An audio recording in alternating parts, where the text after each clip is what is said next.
In the introductory lines of the essay, Bacon refers to three functions of study.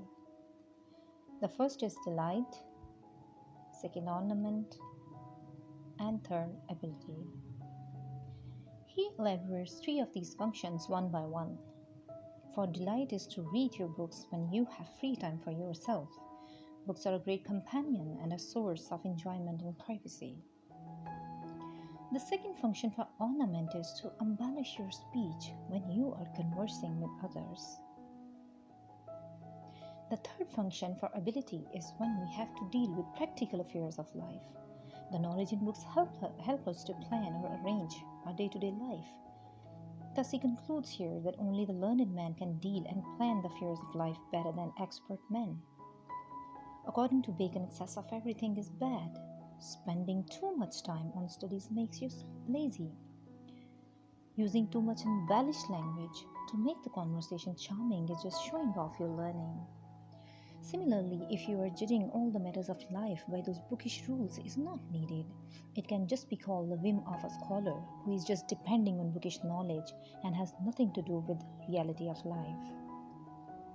Bacon interlinks the study and experience which according to him go hand in hand. Natural abilities are not enough. They are strengthened by learning and experience.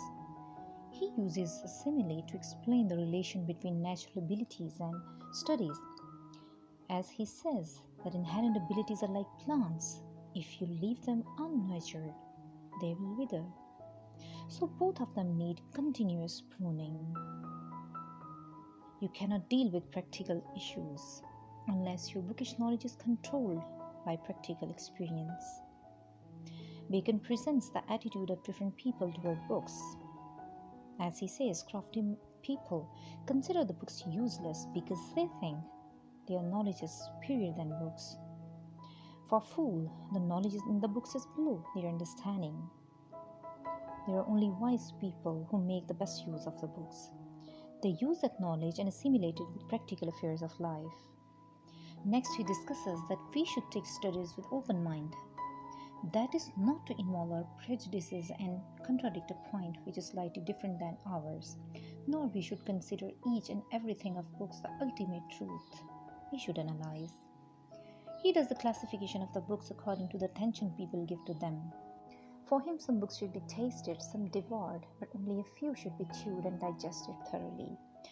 That is, some books are only tasted, that means people just do a cursory reading, they don't consume them fully.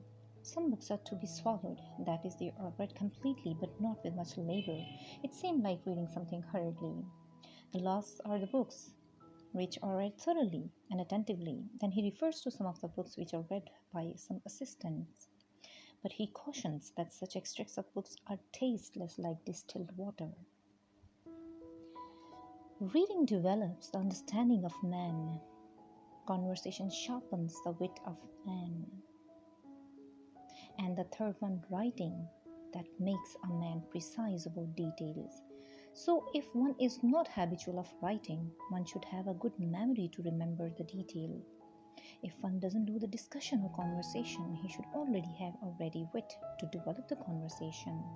And if a man doesn't do reading, he should be cunning enough to pass as a learned man despite his ignorance.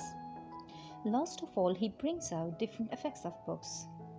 He adds different subjects which may cure different defects of mind.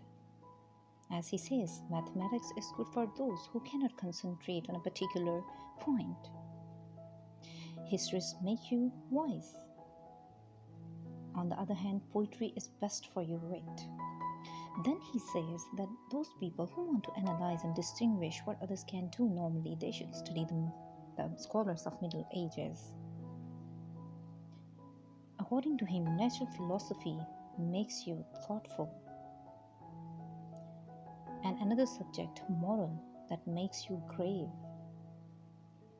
The study of law is for those who cannot go logically from one point to other to prove and exemplify another.